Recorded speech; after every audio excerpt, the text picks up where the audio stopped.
जय भोले की हर हर महादेव बम बम भोले। आज मैं श्री शिव महापुराण सतरुद्र संहिता खंड का चौथा अध्याय वृषभ देव चरित्र सुना रही हूँ। सुनिए। नंदीश्वर बोले, सर्ग संत कुमार जी द्वारा रुद्र से कहा हुआ शिव चरित्र निरंतर ब्रह्मा को सुखदायक है। शिव जी बोले, हे ब्रह्मा, 7वां मनवंतर 12 कल्प होगा, जिसमें कल्पेश्वर भगवान होकर सब लोकों के प्रकाश करने वाले होंगे और तुम वैवस्वत मनु के पर पोते होवोगे। उस मनवंतर में 4 युग होंगे और द्वापर के अंत में ब्राह्मणों के हितार्थ मैं उत्पन्न होऊंगा। तब युग की प्रवृत्ति के अनुसार जब द्वापर का प्रथम आरंभ होगा, तब उसमें व्यास जी स्वयं प्रभु होंगे और कलयुग के अंत में मैं शिवायुक्त श्वेत नामक महामुनि होऊंगा। हिमालय के शिखर में ब्रह्मा जी मेरे शिष्य होंगे तथा मुझे अव्यय को तातु जानकर और भी मेरे बहुत से भक्त होंगे। फिर द्वापर में सत्य नामक प्रजापति होंगे और कलयुग में मैं सुतारी नाम से प्रसिद्ध होऊंगा तथा उस युग में भी बहुत से वेदज्ञ ब्राह्मण मेरे शिष्य होंगे, जैसे दुंदुभि, शतरूप, त्रिशिक और केतु। फिर ये चारों भी ध्यान योग्य से मेरे पुर को प्राप्त होंगे। इसी प्रकार जब द्वापर का 3रा चरण होगा, तब भार्गव व्यास होंगे और मेरे पुर के समीप ही वे दमन नाम से प्रसिद्ध होंगे तथा वहाँ मेरे विशोक आदि 4 पुत्र उत्पन्न होंगे। ये व्यास जी के शिष्य होंगे और उस कलयुग में उन्हें दृढ़ निवृत्ति का उपदेश करूँगा। फिर चौथे द्वापर में अंगिरा जी व्यास होंगे। उस समय मैं सुहोत्र नाम से प्रकट होऊंगा। वहाँ भी मेरे 4 पुत्र होकर वे चारों ही महात्मा हो जाएंगे, जिनका नाम सुमुख, दुर्मुख, दुर्धर्म और दुर्तिक्रम होगा। उस समय भी मैं व्यास जी के शिष्यों की सहायता करूँगा। इसके पश्चात 5वें द्वापर में सविता नामक व्यास और मैं कड़ंग नामक योगी एवं तपस्वी होऊंगा तथा सनक, सनंदन, सनातन और संत कुमार ये 4 पुत्र होंगे। फिर 6ठे द्वापर में लोकों के कर्ता, वेद विभाग करता मृत्यु नामक व्यास होंगे और मैं लोकाक्ष नाम से व्यास जी की सहायता के अर्थ मुक्ति मार्ग को आश्रय दूंगा। इसी प्रकार जब 9वां द्वापर आवेगा, तब शाश्वत नाम वाले व्यास जी होंगे और उनके ध्यान से मैं वृषभ नाम से प्रकट होऊंगा तथा मेरे पराशर, गर्ग, भार्गव तथा गिरीश ये 4 श्रेष्ठ योगी मेरे शिष्य होंगे, जिनके साथ मैं योग मार्ग को ही दृढ़ करूंगा तथा मेरे इस वृषभ नाम अवतार से संसार का बहुत कल्याण होगा। बोलो भोलेनाथ की जय। चौथा अध्याय समाप्तम। जय भोले की 5वां अध्याय शिव अवतार वर्णन।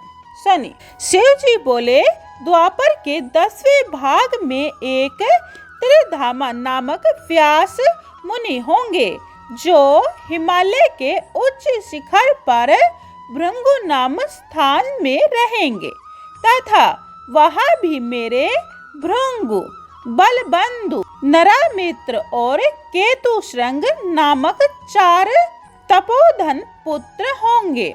फिर 11वां द्वापर आवेगा, जिसमें त्रिव्रत नामक व्यास होंगे और मैं कलिंग में गंगा के द्वापर में तप नाम से प्रकट होऊंगा तथा वहां भी मेरे 4 दृढ़ व्रतधारी पुत्र उत्पन्न होंगे।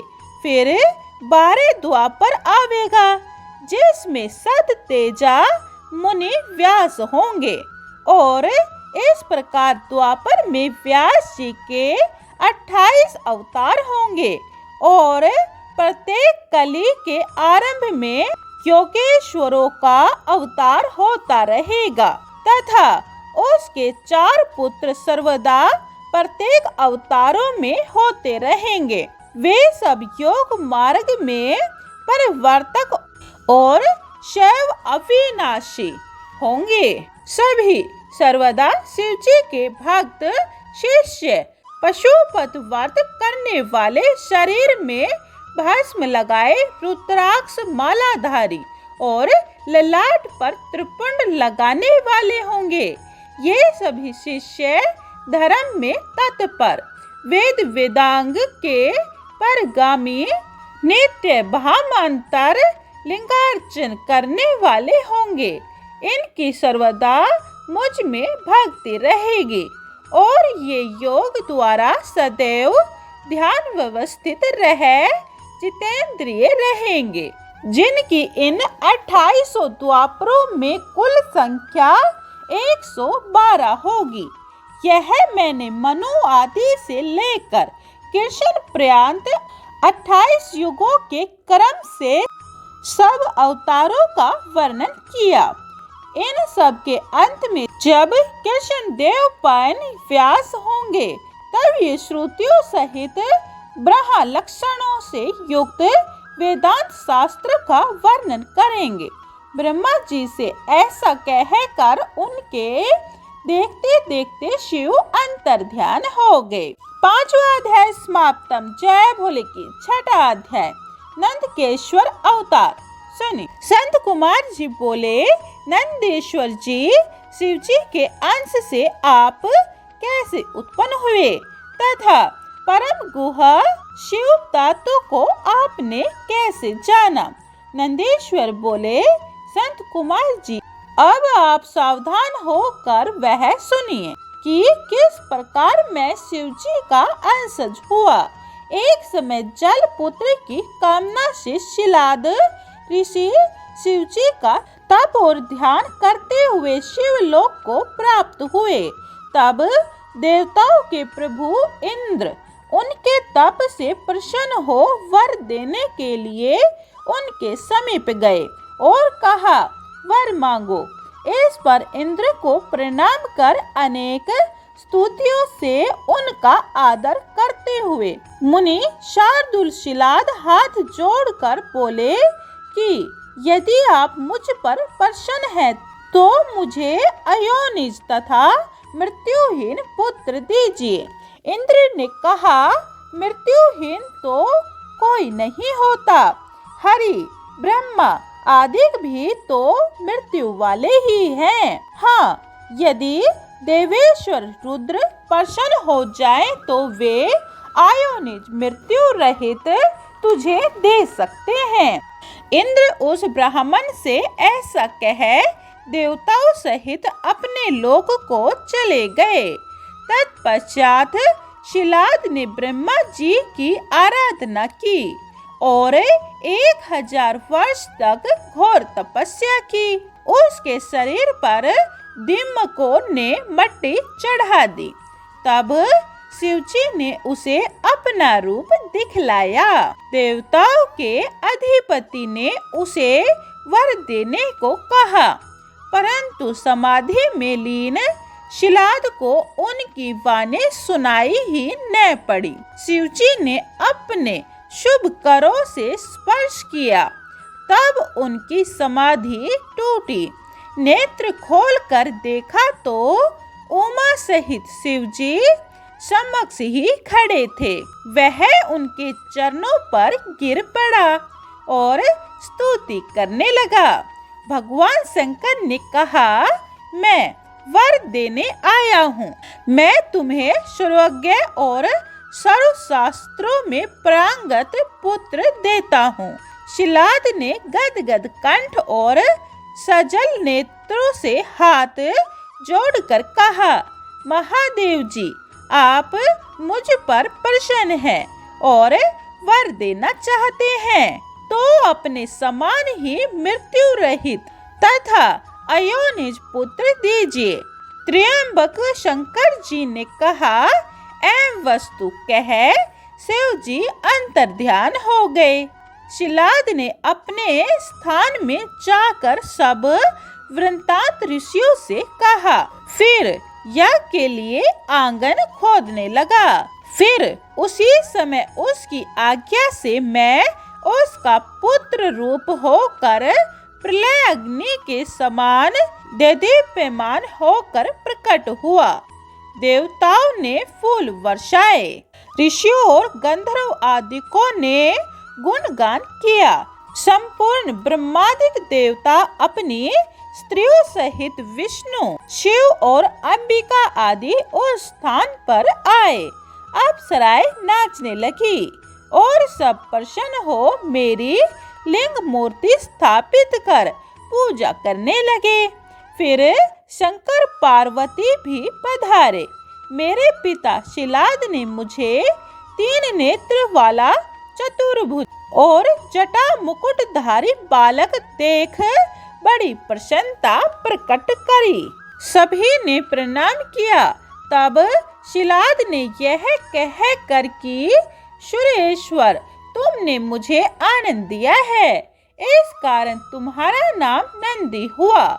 इस प्रकार मेरे सहित शंकर जी को प्रणाम कर मेरे पिता अपनी पर्णकुटी में गए और उन्हें बड़ी प्रसन्नता हुई। फिर जब मैं शिलाद मुनि की कुटी में गया तो वहां मैंने अपना सब स्वरूप त्याग साधारण रूप धारण कर लिया। तब मुझे साधारण मनुष्य के रूप में देख मेरे पिता रोने लगे और उन्हें यह देख मेरी ओर से बड़ा भारी दुख उत्पन्न हुआ। परंतु पुत्र का प्रेम ही तो था। शालंक्यान के पुत्र मेरे पिता ने मेरा सब जात कर्म आदि संस्कार किया और मुझे समस्त शास्त्रों को साड़ोपांग पढ़ा दिया। जब मैं 7 वर्ष का हुआ तो मित्रवरुण मुझे देखने आए। जब मेरे पिता ने उसका सत्कार कर बैठाया तो वे महात्मा मुझे बारंबार देखने लगे और मेरे पिता से बोले, तात, यह तुम्हारा बालक तो बहुत थोड़ी अवस्था वाला है। इसने इतने ही समय में समस्त शास्त्रों को कैसे पढ़ लिया, परंतु अब तो इसकी 1 ही वर्ष की आयु और है। तब उस ब्राह्मण के ऐसा कहने पर मेरे पिता शिलाद मारे दुख के रुदन करने लगे। तब मृतक के समान हुए पिता को देखकर वह प्रसन्नात्मा बालक शिवजी के चरण कमलों का ध्यान करते हुए अपने पिता से बोला, तात, आप इतने दुखी क्यों होते हैं? आपको यह कौन सा दुख प्राप्त हो गया है? मुझसे कहिए।